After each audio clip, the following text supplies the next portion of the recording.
Morning, everyone. Welcome to authcodes 130. Basically, a bunch of merge stuff to discuss today, along with some discussions on a couple EIPs for Shanghai potentially. First, on the merge stuff, Mikhail, I saw you proposed a change to the engine API based on some of the reorg issues we've been seeing on Kintsugi. Do you maybe want to take a minute or two to kind of describe the issue that led to this PR and what you're proposing in the change? Sure. Thanks, Tim. So this is the change the changes that have been discussed recently on the proof of stake containers call and previously in the Discord. Let me just go briefly through the set of changes, and probably we can discuss either offline or address some hot questions right now. First of all, the execute payload previously had two semantics, which is two semantics, which is syncing if there is not enough data for executing a payload and validating it and getting back to the consensus layer client with the meaningful response, and execution semantics. In the case if there is enough data, the execution semantics was kind of mandatory.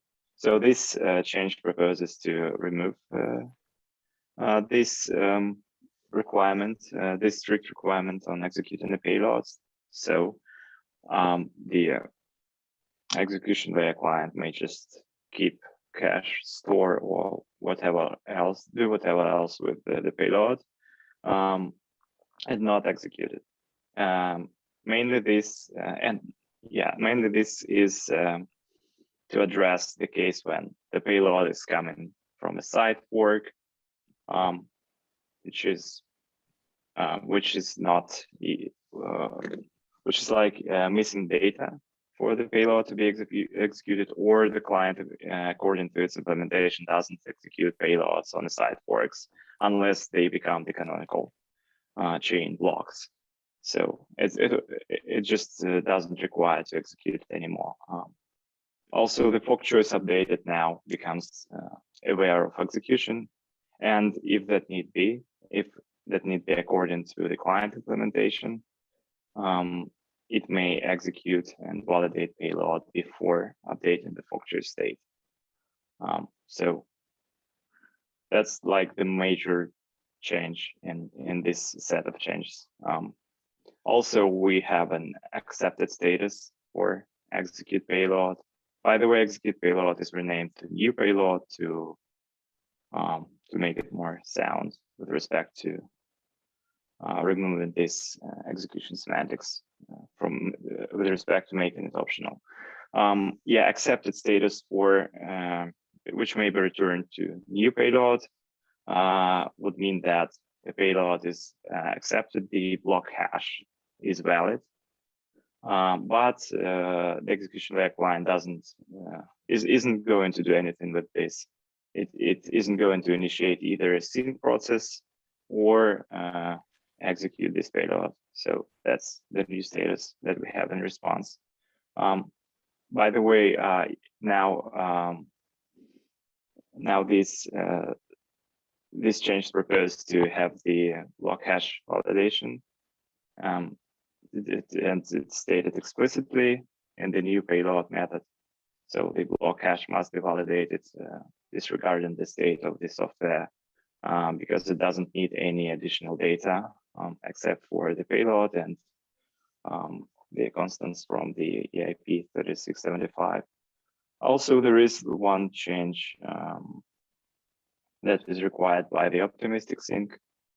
And if the payload is from the canonical chain, but execution layer client catching up with some side fork, let's assume this case, and there is a new payload, the child of the current head of the chain is coming from the consensus layer client. Execution layer client must validate it and respond accordingly, and not respond syncing. So we have the syncing process on the side branch, but the software can still verify the payload on the canonical chain, and it's currently stated in the spec that it must validate the payload in this case. This is required by the optimistic sync to avoid a node to turn optimistic for no reason. Yeah, it's some additional stuff there. So there is the payload validation process section and sync process section that gives a notion of the execution process, how it looks like, and its reference from the fork choice updated method and from new payload method now. And yes, there is a sync process section that just gives a brief description of what sync process is. Yeah, and this basically this does not introduce like huge change to the EL client software, and it's the main purpose of this is to reflect the current state of the art of the logic of different clients and support logic of different clients, how they of when do they run the execution and how do they maintain forks and payloads from different forks. But what it really but the complexity on the CL client side might be increased because CL client will need to learn how to handle different statuses and different semantics on the fork choice updated method. So it may return syncing, it may run execution, it may do nothing. So, and yeah, I engage clients from both sides of the stack to take a look at this PR and comment out. That's pretty much it with respect to this PR. I can drop a link. Yeah, I put a link in the chat already. Lucas, you had a question? Yes, so if the execution isn't mandatory, then we don't validate state root, right?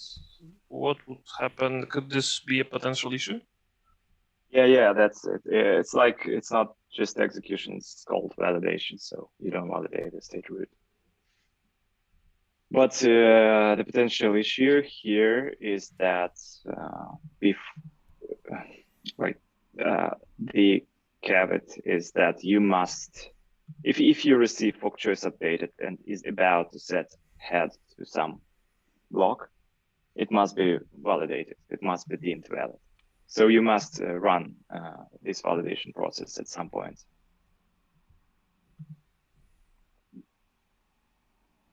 So you may on the new payload, you may just store this block, but then you receive the fork choice updated and you must validate it before you update the fork choice state. Okay, so it complicates the consensus layer, right? Because they might think block is fine, and then when they try to set it as head, they know that okay, it's not fine. Yeah, they will have to follow what. Yeah, yeah.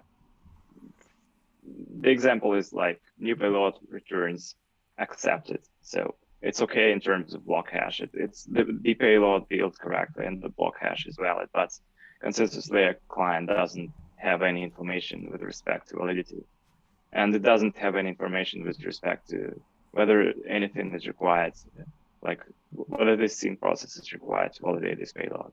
And then then it sends fork choice updated and waits for the response, and the response might be valid, which would mean that the payload has been executed, has been validated, and it's valid.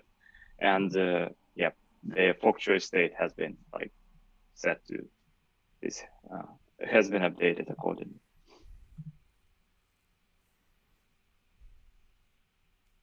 So does it mean now that the entire voting process, attestation process on consensus layer happens on a block that is not known to anyone voting whether it's correct or not?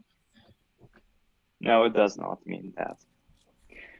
The optimistic sync spec says that until the consensus layer client receives the valid status for the payload, it doesn't matter which, whether the new payload or fork choice updated response with this status. But until it's received, until it's received, and if the canonical chain, if the head of canonical chain hasn't been yet validated, so it hasn't been sent for the canonical chain head, then the node turns optimistic. It applies the consensus layer block optimistically without verifying the validity of the payload, of the execution payload. And in this case, validator client stops attesting and proposing a block.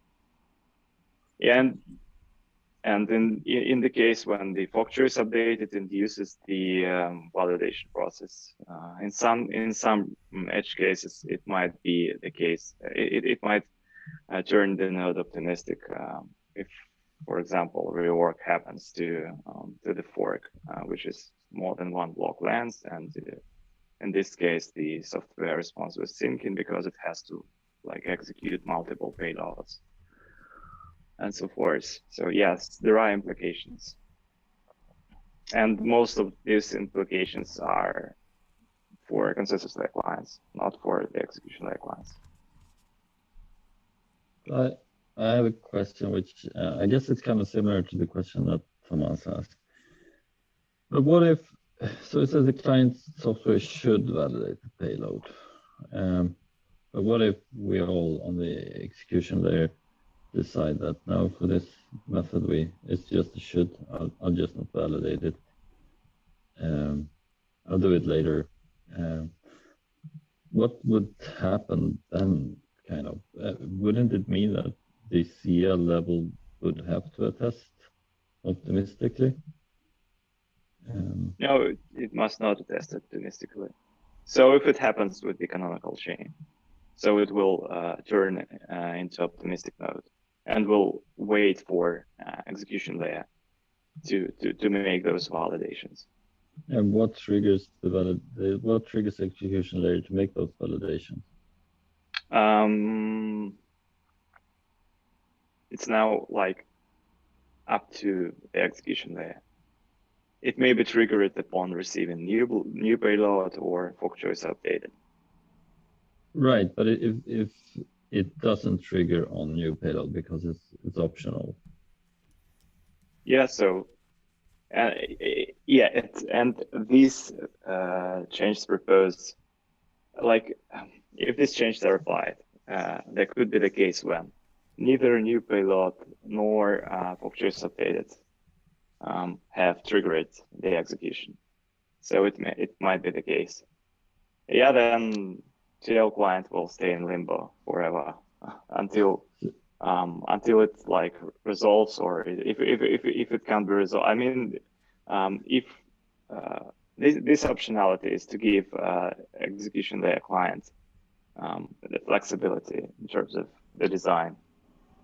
Right, but doesn't it lead, so if it says that we should validate the payload if we can, then we can all make the implementation decision that, yeah, we'd rather not. We'd rather wait a bit because that's easier.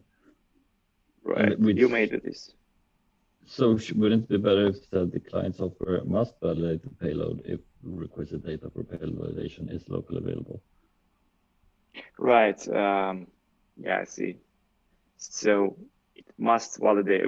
We can do this. I guess we can do this for the canonical chain. For if this is like the child of the head of the canonical chain. I mean, if we require validate every payload, disregarding whether it's from the side chain or from the canonical one, we make the spec too strict for the clients that does not execute payloads from side chains. I'm just feeling that you shouldn't leave it as a like implementation choice if you want to validate it or not when you can. Oh yeah, that's a good point. I think it should be in the spec. So will it be good to say that it may skip payload validation if it's not on the canonical chain, but it must validate if it's the canonical chain?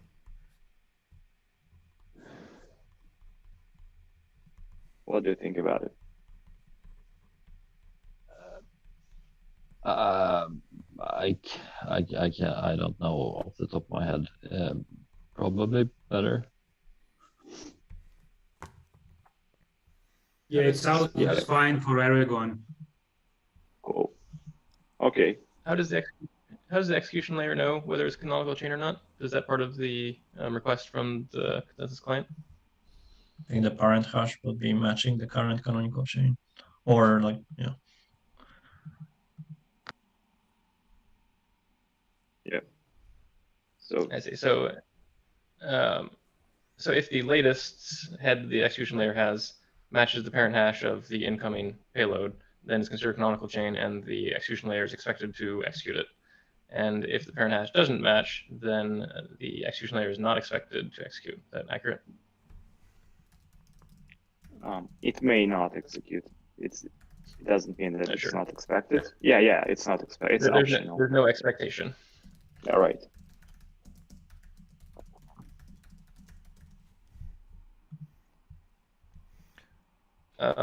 So when it receives a new payload that is not part of the canonical chain, how does it know when the appropriate time to switch canonical chains is? And we don't want the execution client to just be stuck always thinking, forever, I'm waiting for the next block above my current head, and just never receives it because the chain forked and went down a different path. Then you will receive the fork choice updated that switches you to the new chain. And you will have to execute all the payloads from this side chain if they haven't been executed yet before updating the fork choice state. Gotcha. Okay. So this would sound very similar to the current implementations of proof of work. I think at least Dynamite. So what we do is whenever we receive a block that will be on top, then we execute it, validate it. When we receive something on the side chain, then we only start executing the entire chain of side blocks if the total difficulty becomes higher, which means this is like fork choice updated situation. So this would be fine, I believe, without further analysis.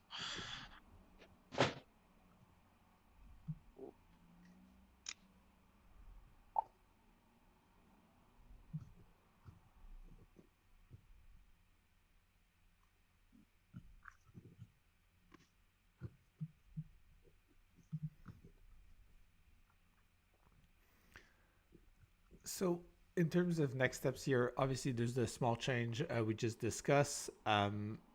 Is it realistic that by like the consensus layer call next Thursday, we can have a PR that's like every client team has reviewed and we've either already merged or are ready to merge, so that we can then kind of get to implementing the change across the clients?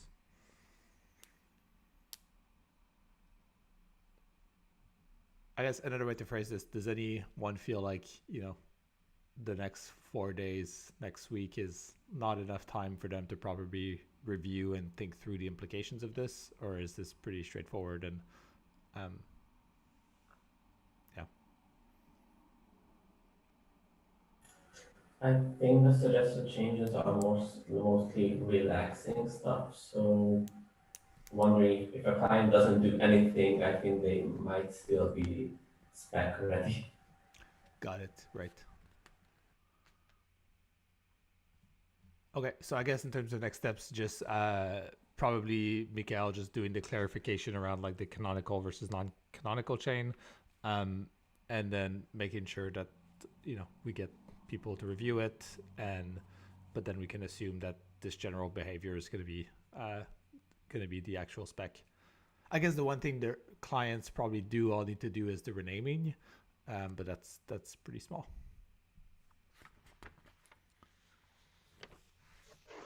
So one question regarding this topic.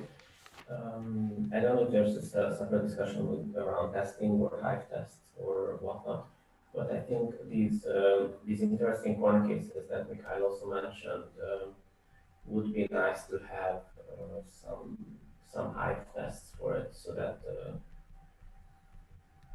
I guess the point would be that every client can decide exactly how they want to operate, but I think it would be nice to have test suites for the weird cases, so that at least clients know what their client implementers know what their client is doing in certain strange scenarios. Yeah, that makes sense. I'll reach out to the folks working on the hive testing.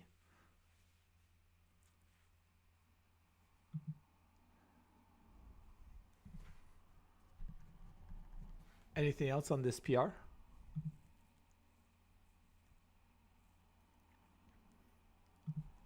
Okay. Next on the agenda is a proposal by Martin around the authentication for the engine API and the consensus layer node. This seems like the last kind of feature that we haven't implemented yet. There was already some conversation on the issue this week, but Martin, do you maybe want to take like a minute to kind of describe your proposal here? Yes. Okay, 1 minute. You can take one thing not mentioned here is that this would be on a new port, so we would have the next port after the one we're using already. On that port would be the engine API and the other API, because CL needs to be able to talk to both of them. We want some authentication on that, mainly to prevent that someone just exposes their node to the internet, as hope it happens very often on mainnet today. But the consequences could be worse with the engine API. The authentication we discussed in Greece, where we discussed several. One of them was JWT, which is that we, in the HTTP headers, send a token, which is signed with a key that is shared with the EL and the CL. We could do other variations as well. JWT is one of the options. If anyone has strong opinions about this, please write them on the tickets. I don't think we're married to JWT. It just seems like the thing we could use. The design, as I said, is for just not any random stranger or web page being able to interact with it. It's not designed to be super robust in like hostile environments where people can sniff your network traffic or whatever. I don't know what else to say. I guess my minute's up. I guess, does anyone have thoughts, comments about this?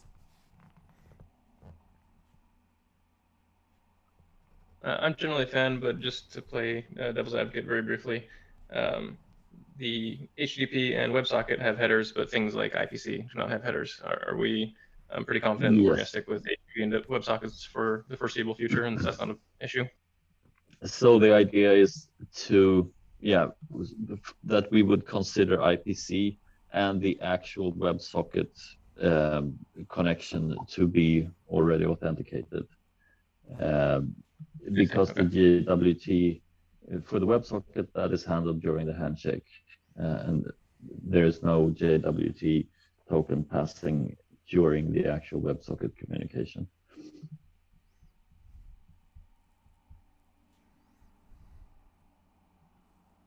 So it's only for a continuous HTTP dialogue that we continuously generate and validate JWT tokens. Sure. So you're relying on the TCP connection being, or whatever, that's underneath to be stable and secured in some way. Yep.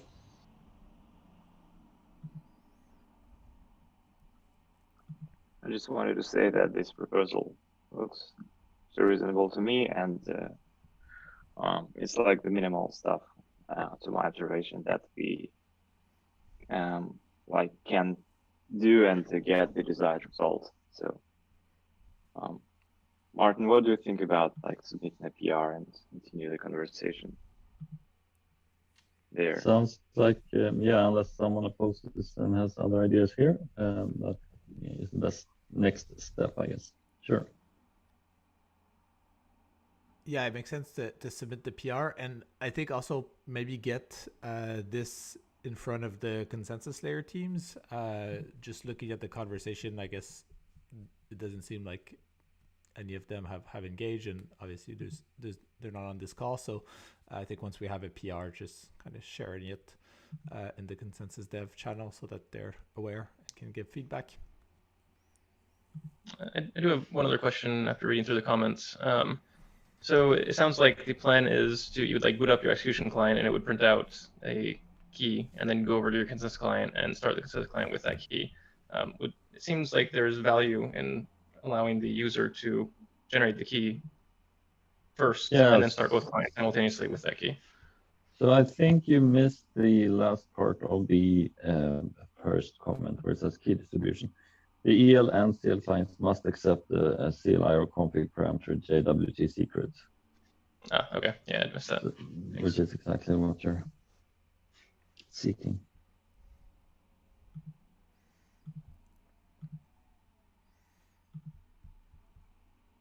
Cool. Anything else on this? I have a question. I'm not familiar with how JWT works internally, but am I right to assume that there is no encryption involved here? Kind of right. Yes, yeah, you are right. There is no encryption per se aside from generating signatures. But the data that is passed on JWT is not encrypted or in any way. Oh wait, so JWT generates signatures for the messages?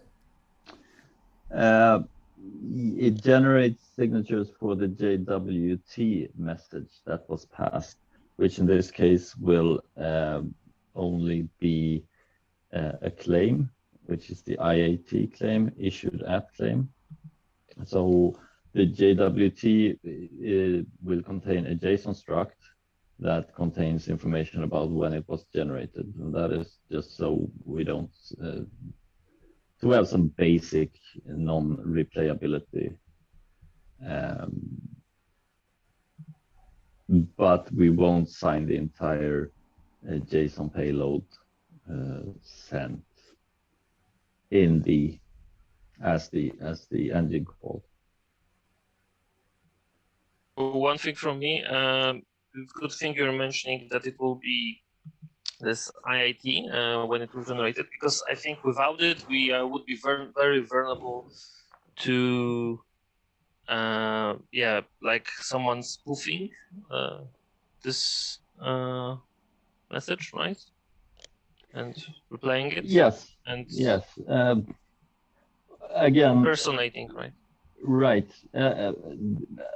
So, in some sense, if we want to protect against the attack vector that someone can read your traffic, then maybe we should do something more robust. Yeah, like randomly generate this, right? I mean, then we might not even want to use symmetric keys. We might, yeah, might want to assign the payloads. Generally, do something else. Out of curiosity, can't we just use DLS? I mean, just use HTTPS for the whole thing with self-signed stuff? But that won't really. So then you would need client certificate on the CL side. Yeah, both sides. So Yes. essentially, what you would do is you would take you could either even do a shared secret, so it's fine. And what you could do is derive a server key, so essentially you would take the same, in your case, you had a symmetric key, which was shared, and you could just share this and just generate both sides of the keys and just cross-authenticate the two clients with each other. I mean, they will be able to impersonate each other if you use a single seed, but that's not really the problem we want to avoid. Yeah, we could definitely do that. Sure. So I don't know. That might be problematic if you want to host your EL client behind an actual SSL terminator, or then you'd have SSL over SSL or something like that. But otherwise, yeah, sure. I think that having played a little bit with both, implementing JWT stuff is very, very simple, whereas implementing TLS is very complicated. And the nice thing about doing something like the JWT thing is you can just throw TLS like a reverse proxy on the machine and you're done. Like basically anyone at the infrastructure level can add TLS pretty easily. And the JWT part gives you that like shared secret functionality. And then if someone wants to actually encrypt the traffic, that's generally a solved problem in the operational space. Like I don't think the clients need to solve that problem.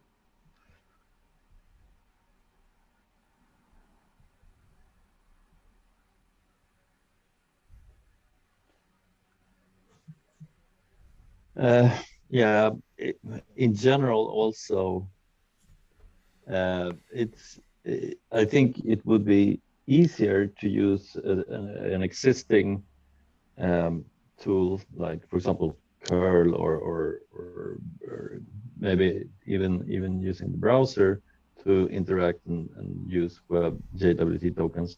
But if you also need to add client certificates, it might be a bit more problematic. But I don't know. I'm open to either suggestion, really. So personally, I think it was Micah who said it's safer to leave the SSL to some other infrastructure. I kind of tend to agree with that, given that we have a lot of clients, a lot of moving components. SSL is not hard to implement. I mean, I guess most modern languages have a proper library and it's just calling a few functions. So that one shouldn't really be an issue. Still, I can accept that maybe using some other wrappers or other infrastructure in place could be easier or more. I mean, everybody could just puzzle it together how they want. However, what I wanted to mention is that from a security perspective, I think it's important to emphasize that if you are hosting your clients on different machines, so if you are actually legitimately going over the network, then without encryption, that's, in my opinion, a very dangerous place to be. So I'm not sure that, for example, if you have, I don't know, I really wouldn't condone using non-encrypted network connections over the wire.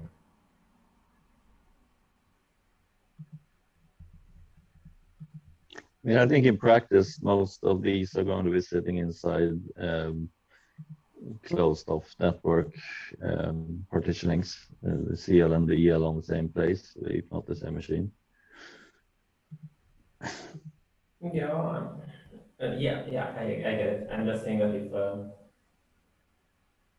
Yeah, anyway, I don't really want to hold this discussion up. I think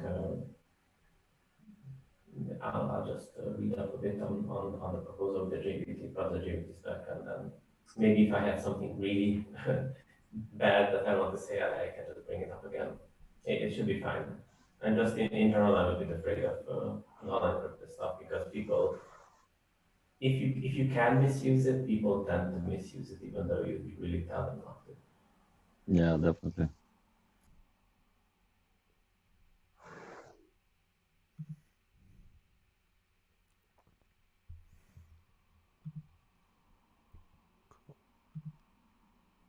Anything else on the authentication?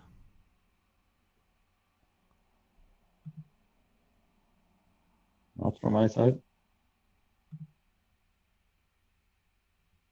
Okay. I left a couple of comments, but they could be discussed offline. Yep.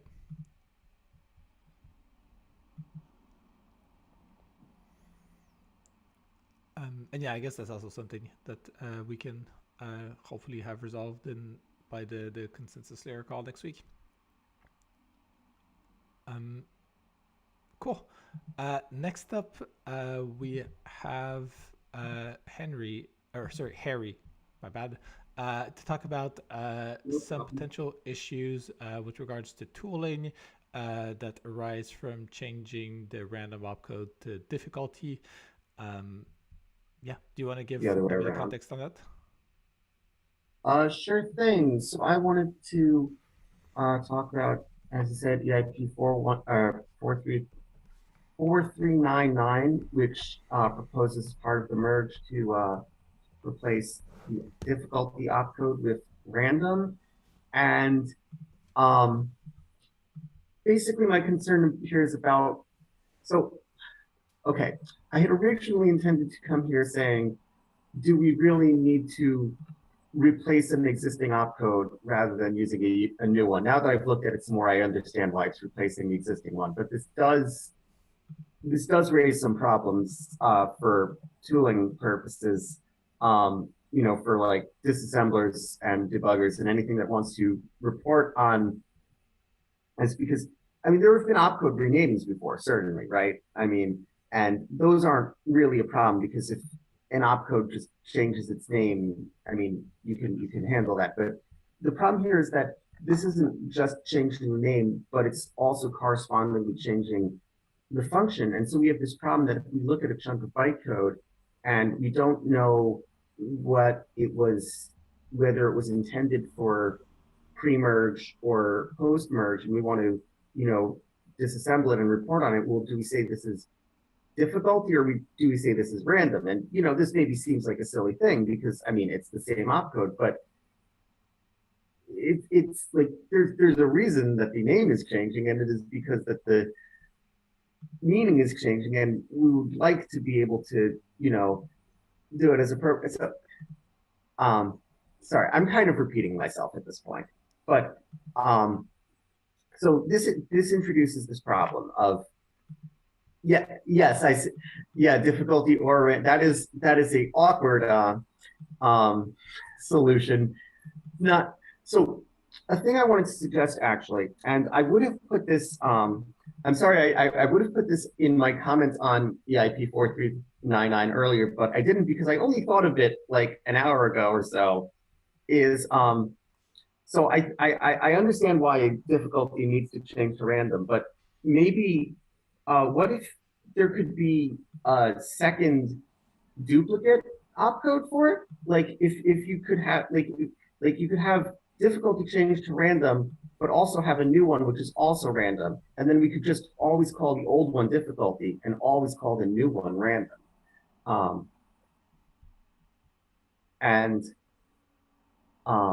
Yeah, I mean, I'll go actually add that comment later, of course. Like I said, I didn't mention this earlier because I only just thought of it.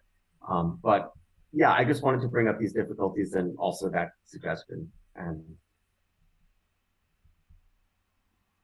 that would seem like a better approach to me. I don't like seeing an opcode change its semantics. It's necessary, but it's still unfortunate. It would be better to deprecate it, but we can't do that either for some reason.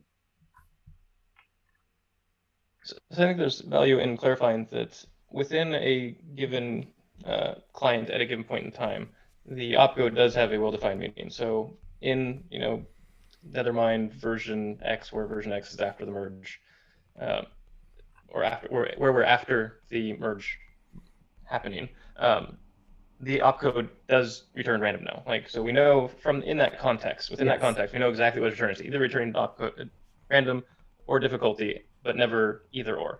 I think this is, I think the confusion for naming is primarily when you're working with tools outside of the clients. Yes, exactly. Just to clarify that. Yes, thank you for that clarification. That is exactly the case. The difficulty, no pun intended, comes from working in contexts where you do not have that contextual information available about, Isn't this thing also like a double whammy? Because not only do we have this opcode, which is now either one or the other, we also have this header field, and that's different. It's like the mix hash, or which one is it? It carries the random. All of my types for my blocks are now going to be mix hash or random or whatever it is. That's not set as random. That's just set to 0 after the transition. So it's probably okay to generally omit. No, the randomness value is forwarded in a mix hash field. Like positionally, it's in the same spot, I think, as mix hash, right? Like the 9th or the 15th or whatever item in the block used to be mix hash and is now random.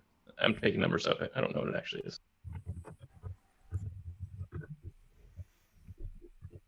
Miguel, exactly. So from the client's internal perspective, the field just became mix hash or random. I thought it was set to 0. Am I just wrong on that?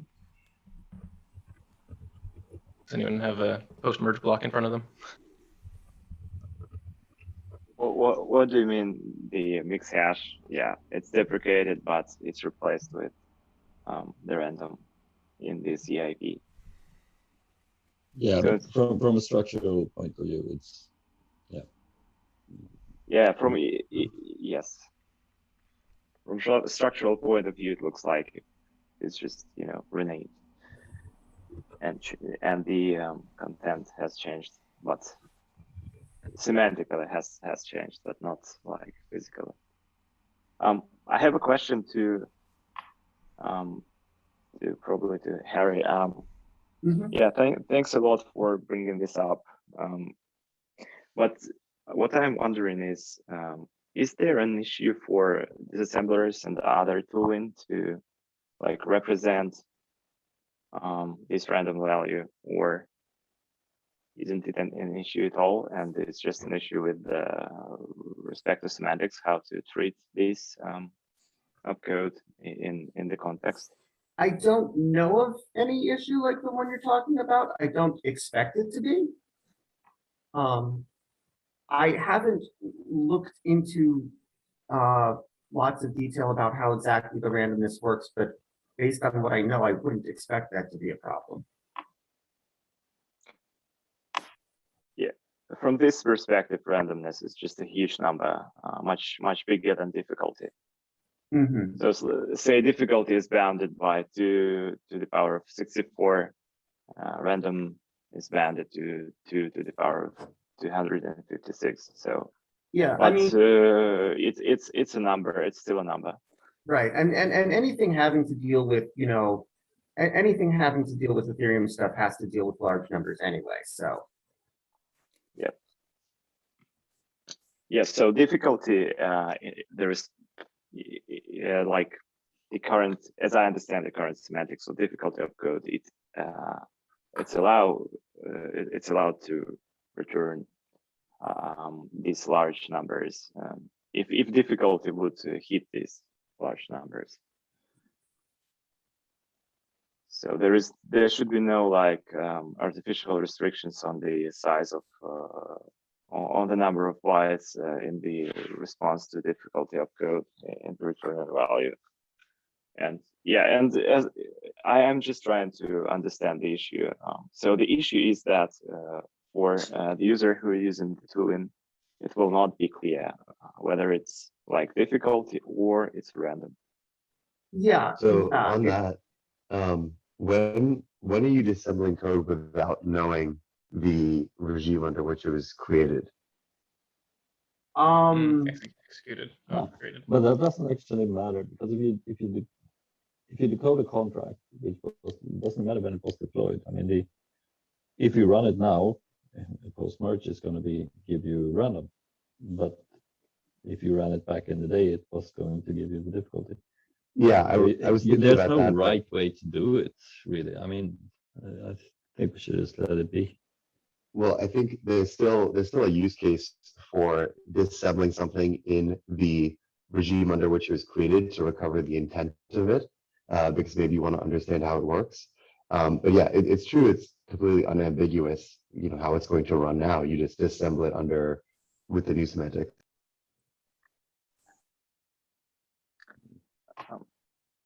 I should also say that that you may actually distinguish whether it's randomness or whether it's randomness output or difficulty based on the value. Because for the mainnet and for other like networks, we assume that the mainnet has the highest difficulty that is possible. This number is bounded to the power of 2 to 64.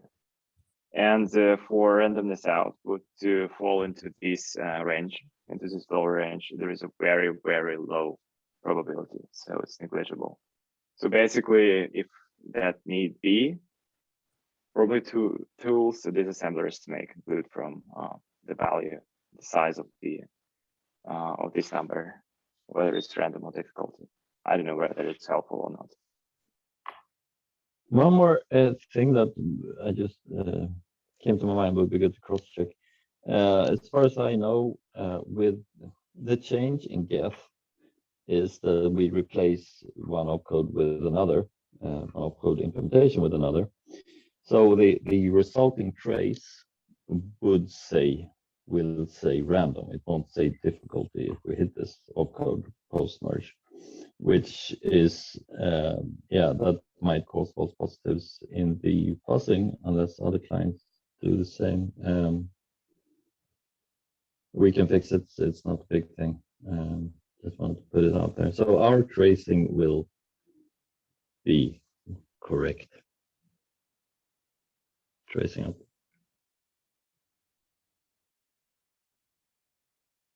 Yes, for tracing, when you have that information, it's not a big problem. Yeah, and one thing just came to my mind. These EIPs are currently scoped for the merge, and this is going to be the mainnet change and other testnet changes if we decided to turn some work net testnet into the proof of stake. So there will be like in one of the hard forks, and I don't think that tooling may make assumptions on these or that of code without knowing the context, without knowing that this block is like from the mainnet or another testnet. But I haven't used the assemblers, and I don't know how do they work. So I would assume that there is a context for the exact block and for the exact transaction that provides some information on the execution. And hello, it's Greg. Hi, Greg. This is Jenny calling with Dr. Smith's office. Hey, Greg, you haven't muted. Yeah, I just muted him. Sorry.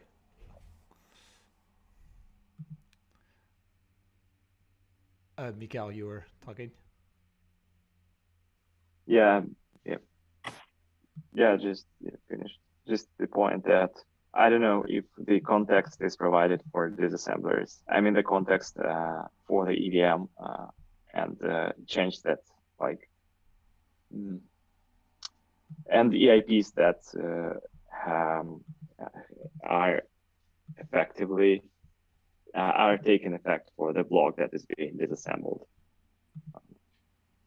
If it's not the case, then yeah, sometimes you have that information, not always. and so if you don't have this information, I would assume that you are like you're in the version that is from the yellow paper. I mean, the original version of EVM without any changes.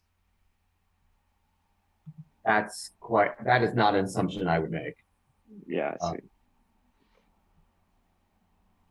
I mean, how does other changes to the EVM are handled by this tooling? If there is no context. Well, for the most part, at least, so speaking for Truffle's disassembler, like the way we handle it is mostly just to assume that, I mean, until now, this is basically, this has never come up in a practical sense. I mean, obviously, technically, every time you add an opcode, you are changing an old invalid opcode to a new function. But since we don't expect to encounter invalid opcodes other than the designated one at 0xFE, this is just not really a problem, and we just assume everything is the most recent version and that all opcodes that have ever been created exist. This is the first time that a opcode would have its functionality and name changed in a way that is not from invalid to valid. Okay, I see.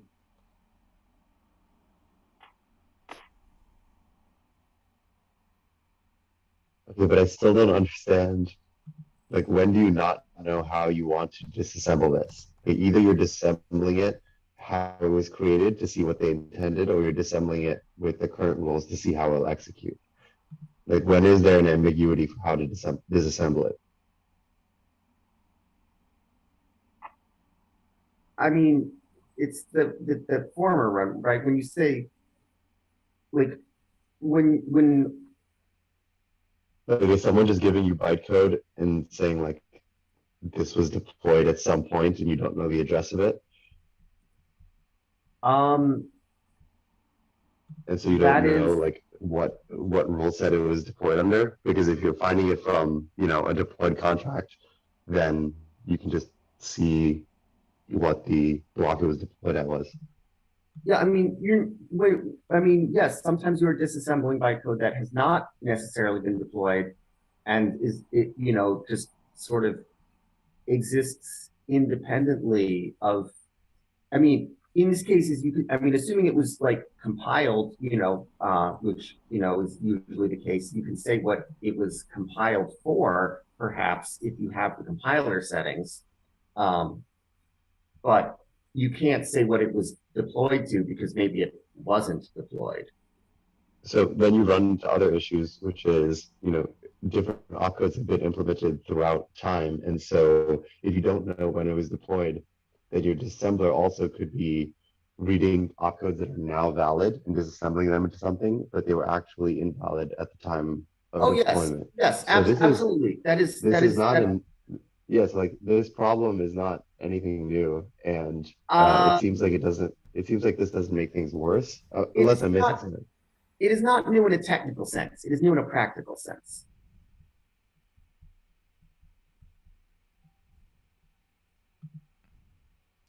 As you say, these cases exist previously with invalid opcodes, but I don't consider those practical cases, so I never worried about it before. Right. I guess I'm wondering, like, are there any practical cases even here when you add in the fact that usually you know what rule set under which you want to disassemble this? Well, I'm not sure I agree with that latter part.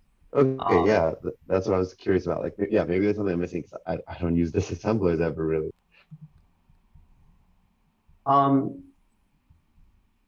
Yeah, no, I mean, it's you may want to do this with a contract that has not been deployed, and therefore the EVM version is not defined in that sense, although it could be defined in the sense of what it was compiled for, assuming you have that compiler information. which you may or you may not.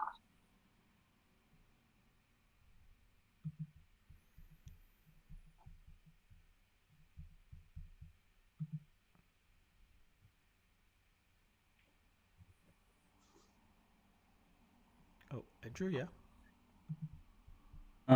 So, like, if you are investigating a code to be deployed and you don't have, like, you don't know what is the EVM revision, then most likely, or like, there is a high probability that it will be deployed later. So I guess if you don't have an EVM revision, you can assume the latest EVM revision, assume post-merge. So, and then say that it's random, right? To my mind, it's like, oh, you can, to be like completely accurate, you can rename this. If it's only about the name, rename it to difficulty or random and let the user figure it out. So to my mind, it's like, I don't see any practical problems apart from some confusing about the name.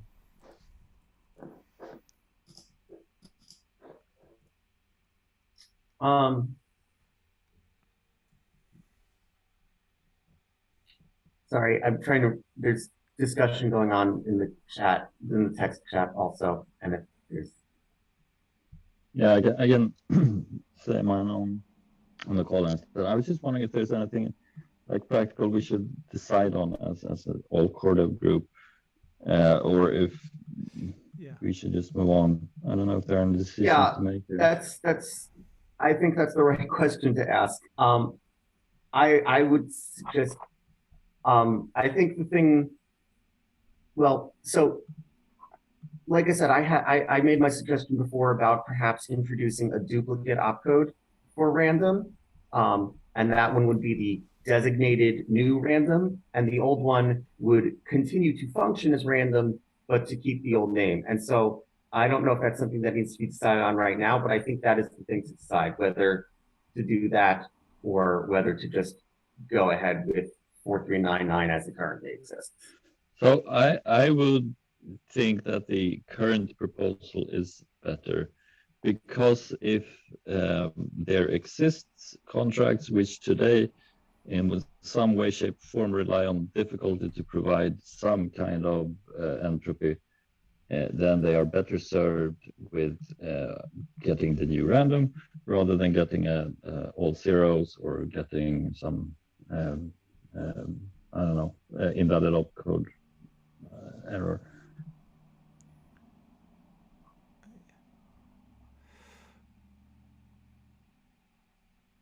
Because we want to, to as little extent as possible, screw up the existing contracts, which makes some use of difficulty.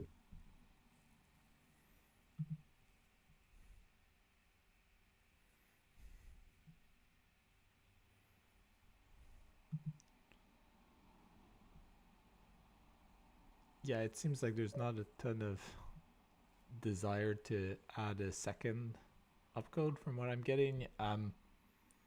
And obviously, yeah, anything more complex than that, this late in kind of the development process seems like it would delay things for, I don't know, not like a major fix.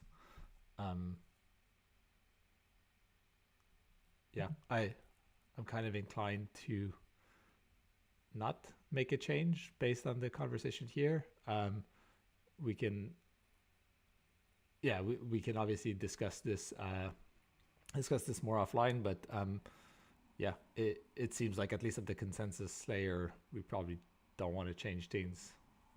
And obviously at the tooling layer, there's a few kind of workarounds it seems like you can do. Yeah, I mean, we can come up with something, sure. Yeah. But I came here, since I work on this stuff, I did have to, I have to come here to make the suggestion that will make my job easier, right? Yeah, fair enough. Yeah, anyway, I left my I left the comment that I said I should have written, I've now actually written. So that is now actually there on the Ethereum magicians discussion for 4399. So that suggestion is recorded.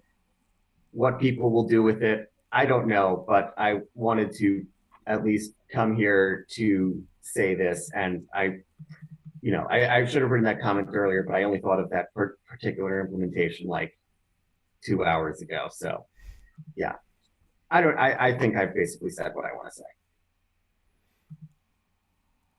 Cool. And yeah, definitely, I guess, yeah, we can continue to thread on ETH Magicians if people want to suggest more ideas there. But I think for now we can leave things as is and plan to deal with this at the tooling level. Yeah, and I guess on that note, we'll probably be organizing another merge community call in the next couple of weeks. So I'll make sure that that's something we just mentioned in the agenda so that other teams are aware of this.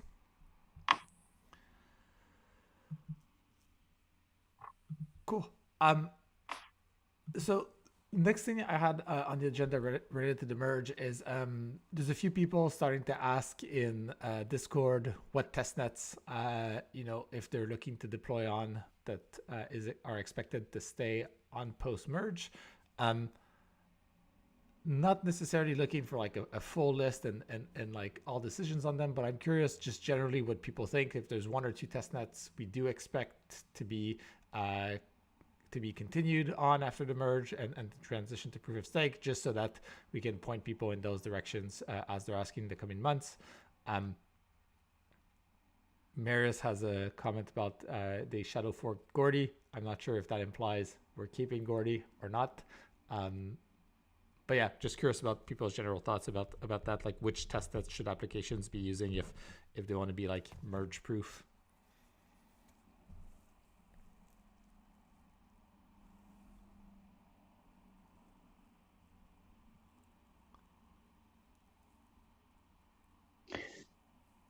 So I have a question. As like core devs, do we really? Is there anything from our perspective to be kind of gained from having testnets that are not following going in advance to the mainnet? What do you mean, sir? I'm not sure I understand. So I mean, is there any reason for us not to go full proof of stake on all testnets? Oh, right. So yeah. I think the point is more we've discussed in the past, like say deprecating Ropsten, and I think we probably should run the transition on every testnet. But if we say want to stop maintaining Ropsten afterwards, we probably shouldn't be pointing people in that direction. But I do think there's value in running the transition on all of them. Yeah. I agree with Martin that I don't think we should be running proof of work testnets anymore. But correct me if I'm wrong, but running like a girly network is way easier than running a full multi-client proof of stake network. So it seems like there is value still in having the simpler ones. Oh, you mean running Gordy? I guess for public testnets, maybe not. Yeah, so Gurley is POA, which is simpler than POS. So it feels like there's value there, but maybe not. Maybe since these are public testnets, we should be, doing the whole thing and not half-assing it. So the problem with keeping the whole functionality is that you need to keep, for example, certain legacy code like legacy mining or legacy synchronization. All these code need to be kept and maintained in the clients. Yeah, also, there's stuff like the difficulty opcodes and whatnot that are just going to be weird. So I guess, I don't know. Go ahead, Micah. The other argument here would be that Ropsten is our most bulky and problem-ridden testnet, which has value for testing specifically. If we clear it out and have a greenfield testnets only, then we lose that kind of ancient crusty thing that has potential to show up bugs that a clean greenfield testnet would not. This is purely hypothetical, but like if none of our testnets actually went through proof of work and then transitioned, maybe there's some bug in the future that only shows up on a network that went through the transition. And so it does seem like there's a little value at least in keeping Ropsten, but I'm not married. I don't think the proposal was to kill the old testnets, rather just to transition them and just not support starting up new empty testnets. No, sorry. The proposal I see. is, so it's not necessarily a proposal, but it's, I guess people want to know which testnets will be alive, say 6 months after the merge, right? I think it's pretty clear we should run the merge on all of them in case, each of them kind of increases the odds we find an issue. But, do we want to maintain a full validator set on Ropsten, Rinkeby, and Gordy? And if that's the case, then great. We can just tell people the existing testnets are not going away. But I know we've discussed in the past potentially sunsetting Ropsten specifically and potentially other testnets. So in Greece, we've discussed that Ropsten became kind of a monster, and at least in Greece, the consensus was that we should launch a new testnet. Sepolia, it was actually launched. I don't know if any clients implemented it apart from Geth, but there is actually a new proof of work testnet just idling there. And I think the idea was that Ropsten would be kept alive up until the merge. Just we can also merge it just for the test, but afterwards it would be deprecated since it's just this huge pile of. I mean, it's on Ropsten the size is huge. The data storage it's very hard to synchronize. There are only a few peers, and it's not really useful for anything. So our idea was to just take this Sepolia testnet and switch to it because it's at least it's empty and we can just. In essence, it would be kind of like Ropsten just without all that craft. And at the end of the day, the question is, what do you?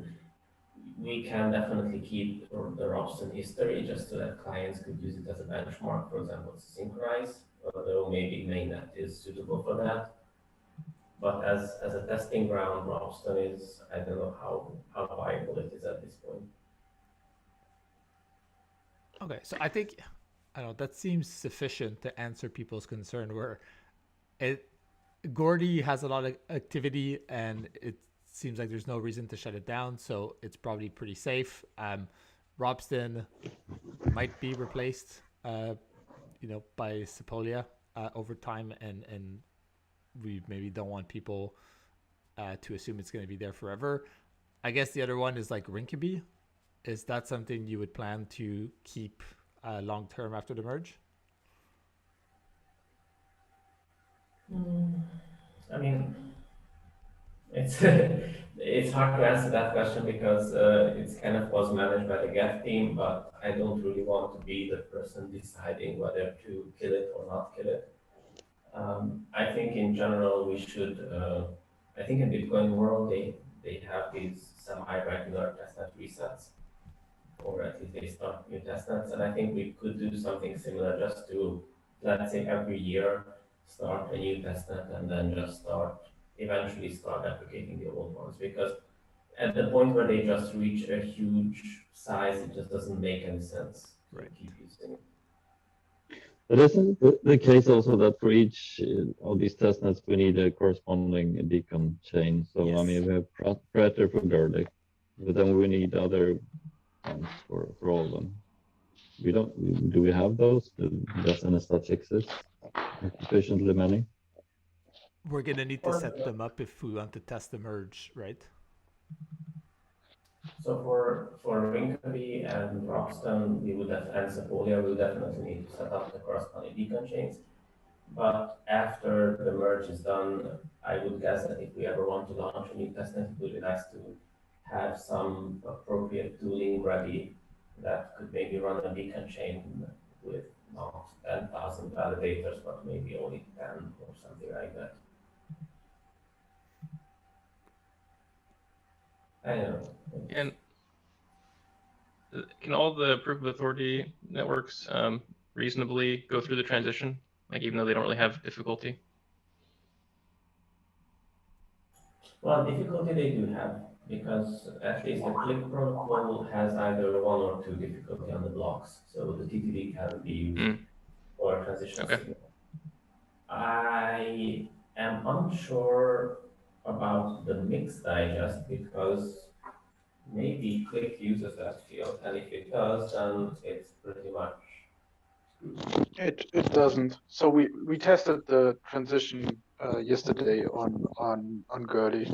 Basically, we deployed a beacon deposit contract and went through the transition, and everything went fine. So we have now a network that is parallel to Gurley, and if we were to shut down the Gurley validators, then we would be able to, like, we actually did merge Gurley already, but it's like shadowing the normal chain right now.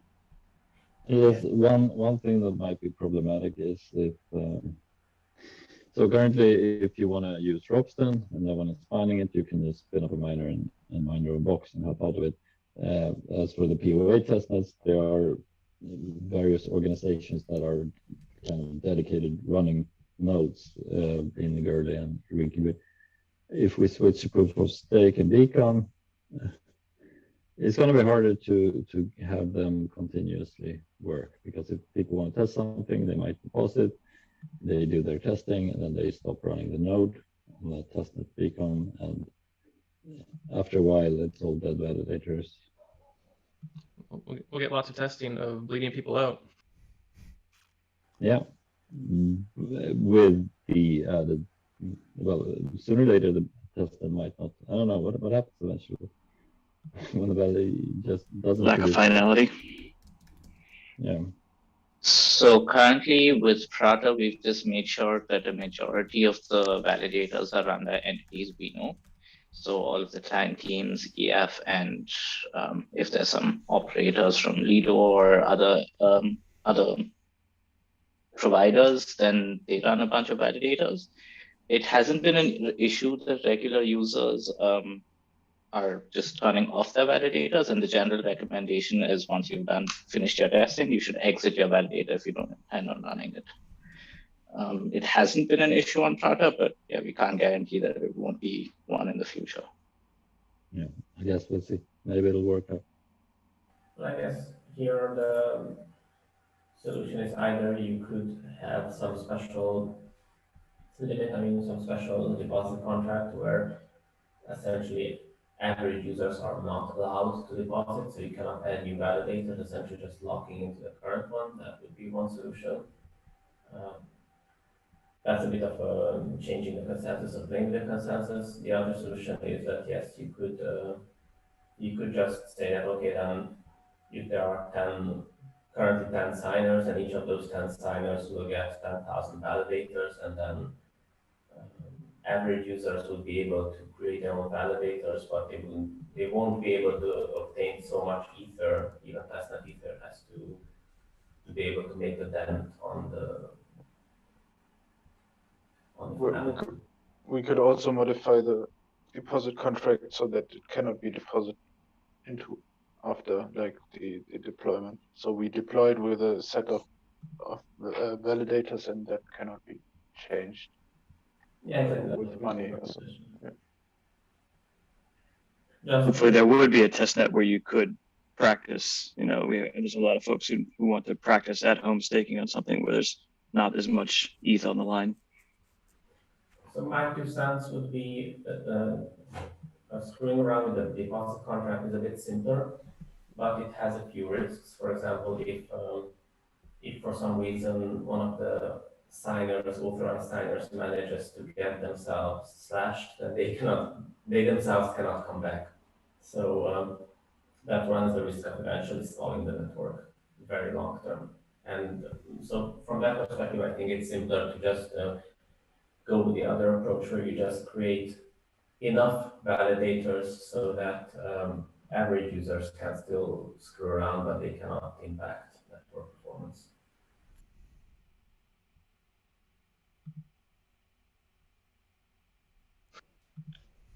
So if we had to pick which of, well, let's say we wanted to have one public, one air quotes private testnet, or private here just means limited validator set. which of the two, Gurley or Sepolia, would be the public one? Which one would be the private one? Essentially, I'm saying you should have all of them should be public. You just create a large enough validator set for your authorized signers so that unauthorized signers won't be able to break consensus. I see. So I do have a medium strength opinion that we should have at least one testnet that actually does regularly suffer from failure to finalize and failure to come to consensus and reorgs and forks and all the bad things. I think there's significant value in seeing that in the wild.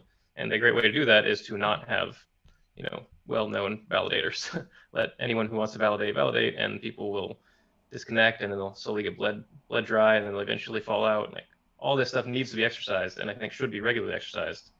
And so I would prefer if one of those testnets was not, guaranteed up, so to speak. So the problem here is that then you're mixing a bit the purpose of the testnets. So I definitely agree that it would be super nice to have one of those testnets, but then that particular testnet would be more like developer consensus testnet, and it would not be that developer testnet.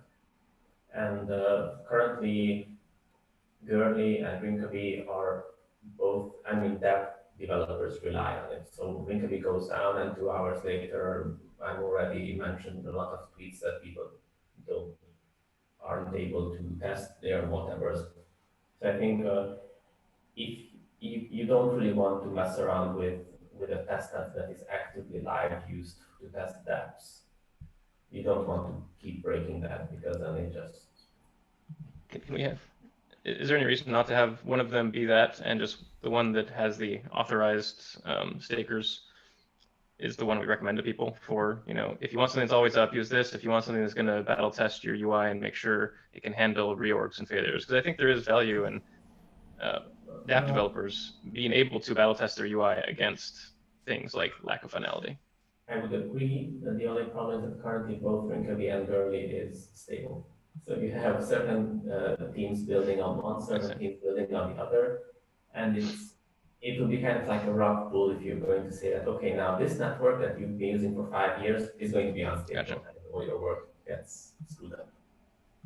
Okay, so how about Gurley and Rinkeby transition over, and they continue to be authorized-ish, like you described, and then maybe Sepolia is our real-world example of tire fire?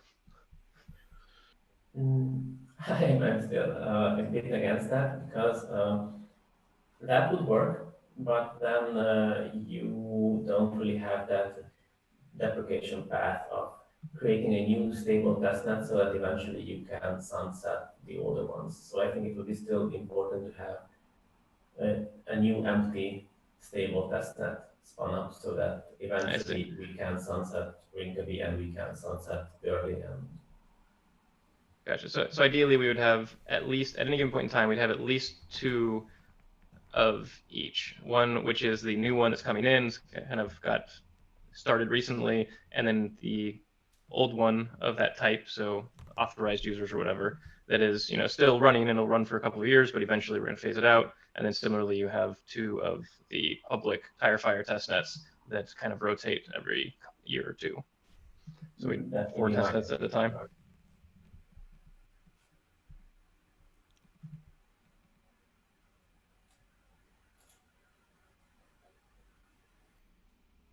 Yeah, I guess we are kind of closing in on time, so we can maybe continue this.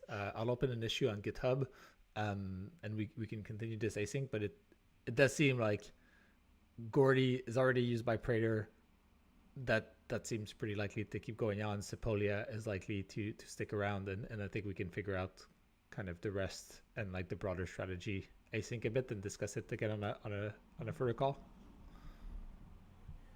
So just a final thought. Personally, I would say that it would have been nice to sunset Rinkeby in favor of Gurley at this point in time. For example, during the merge, it would have been nice to say that, okay, Rinkeby will stop. We'll keep or will not get merged just to reduce the burden of having to spin up a beacon chain for Linkabee.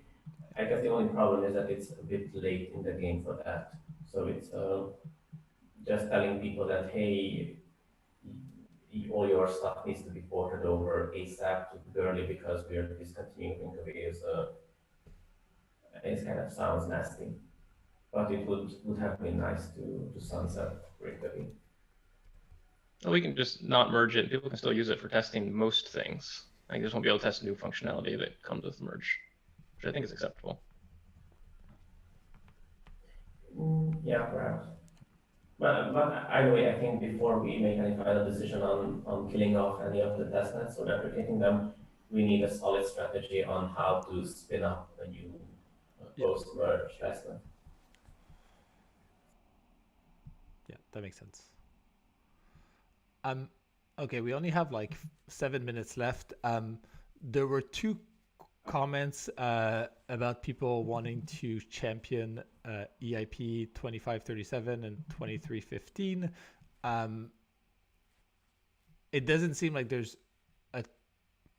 Oh, I guess, yeah, the two of them wanted to discuss this, but then there was also kind of a big question around 4444. So I think it maybe makes sense to just do 4444 first, and then if we have time, we can kind of also touch on the two other ones briefly. But we've discussed those two other ones quite a fair amount in the past, so it's probably less blocking than 4444. So Martin, you had kind of a comment about basically 4444 being a prerequisite for 4488. Yeah, do you want to share your thoughts? Yeah. Yeah, I'm sure everyone has read it. I just think that it's a bit leaving a lot of details kind of vague. And I think if we actually want to do 4444, we need to get the nitty-gritty details ironed out and tested in production. So yeah, I don't really have much else to add. Yeah, there's a few people on the call who have been working on 4444, so I don't know if anyone wants to kind of share an update of where things are at. Then I was just gonna say we totally agree. I think 4.4, the actual spec of it is relatively simple, but there's a lot of external things that have to be worked on and are being worked on. So we are working right now with a contributor to develop some sort of standard format for storing these sort of like epochs of blocks that will be provided over various methods. Right now, the main mechanism we're looking at is using like BitTorrent to share that information, but I think there's like obviously other ways like the Portal network, and we could potentially have mirrors set up. And then in terms of the archive node, that's something that we plan to like work on in the next couple months as well. So these are definitely things that we're looking at. It's just not included in the EIP itself. Okay, I was aware that they were in a group actively working on it. So I, from my perspective, we don't actually have to hash out all the details at this call. I just wanted to raise it, and I'm happy with that. Okay, we can try and be a little bit more public with these things, so it's clear to everyone what's been worked on. Yeah, I think as soon as you have updates, on the progress to basically enable 4444, yeah, it'd be great to share them on this call and get feedback from client teams. Will do. Cool. That was quicker than I expected. Alex, are you still on the call? Yes, you are. I'm here, yeah. Had some questions about the BLS precompile that you wanted to ask also of client teams, because you're looking at championing that. Yeah, I mean, that's about it. I just wanted to ask client teams on the call sort of where their status is. For context, I think most of us are aware, but we had this EIP 2537 for BLS precompiles, and it's essentially almost went into London, but then was deprioritized because of the D59. And then now the merge has been pushed to after the merge. We'd like to consider it for Shanghai inclusion. And the first step, I think, is just getting a sense of where it's at. Things may have gotten a little stale since, people were less actively looking at it. So if anyone knows of anything blocking or, any potential issues, it'd be good to know about them sooner rather than later. Cool. And I guess the best place for that would be, there is an issue on the Ethereum/PM repo about including 2537 in Shanghai. 2537, that's right. So it might make sense to just, if clients have issues or like concerns, to just share them in that thread. I'll post a link in GitHub. And there was a comment by Danny in that thread as well that a lot of the libraries have been tested and are being used in production on the consensus layer side. So we do have more data on that since the beacon chain has been live for a while. And so there were two things that I remember from the last debate that were still open, and the one thing was this EVM 384. I think that's not coming, so I would be fine with 2537. But the other thing was it introduces nine precompiles, I think, and there was some discussion that we might not need all of those 9 precompiles, and so it would be really cool if someone could describe why we absolutely need these precompiles for each one of the precompiles, or if it makes sense to just, I don't know, do the 3 most important ones that we actually need for building stuff on top. That's it. Yeah, unfortunately, you kind of do need all 9. It's just there's a lot of different operations. Yeah.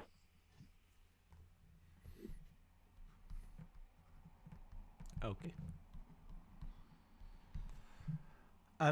With 1 minute to go, Greg, you also had a comment about EIP 2315.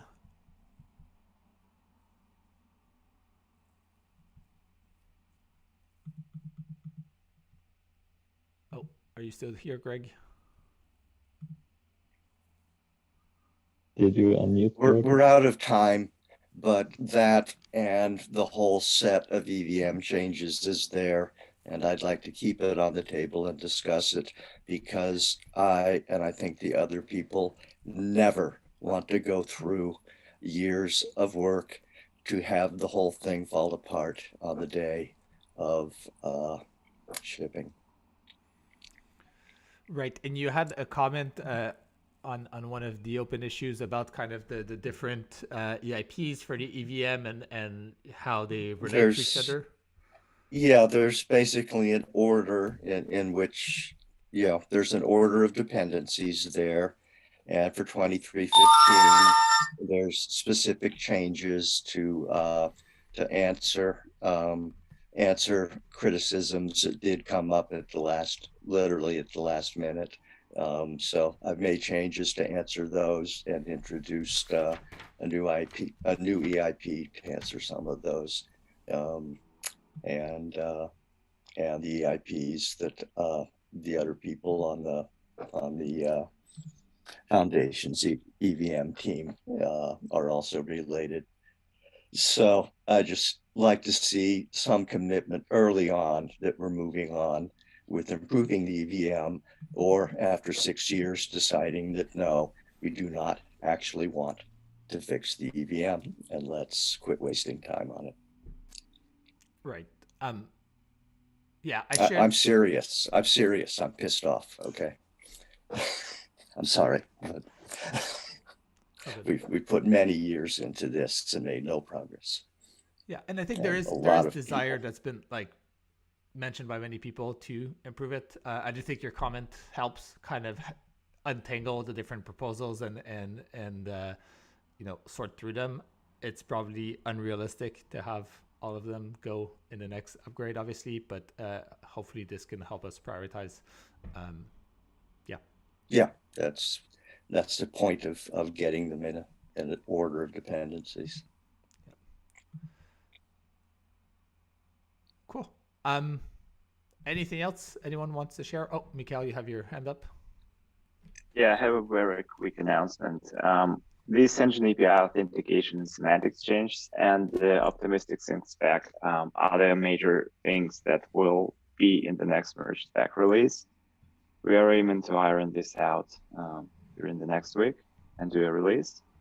After that, we will have like a time for engineering and then the DevNet and then replace Kintsugi testnet with like the new one. Correct me if I'm wrong, Perry or Tim. Like the respect to the plans of the testing. Yep. That seems reasonable. And I guess, go ahead, Martin.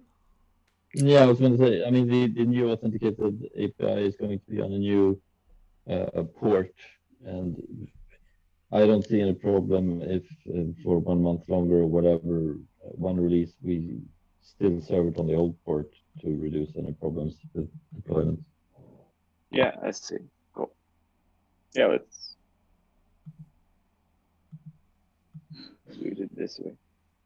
I mean, let's not aim for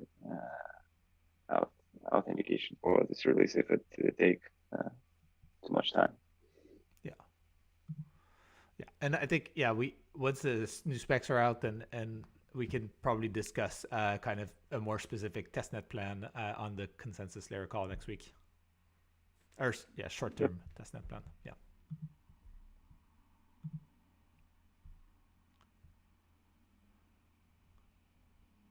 Cool. Anything else before we go? I would like to take a moment to thank the community. Ethereum cat herders are celebrating the 3rd anniversary with the Ethereum blockchain. And yes, of course, we would like to take this opportunity to thank the community, and we look forward to continue supporting the Ethereum ecosystem. Thank you. And one more thing, we have published a blog with like all the tasks that were done by the cat herders in terms of like protocol support and education and everything else. So please check out cat herders Twitter and the Medium blog. Cool. Thank you for sharing. Okay. Well, thanks everyone for coming on. And I will see some of you, the consensus layer call next week, and everyone else 2 weeks from now. All right. Have a nice weekend. Bye. Thank you. See you. Thanks, everyone. Bye. Very lounge. All right. Bye.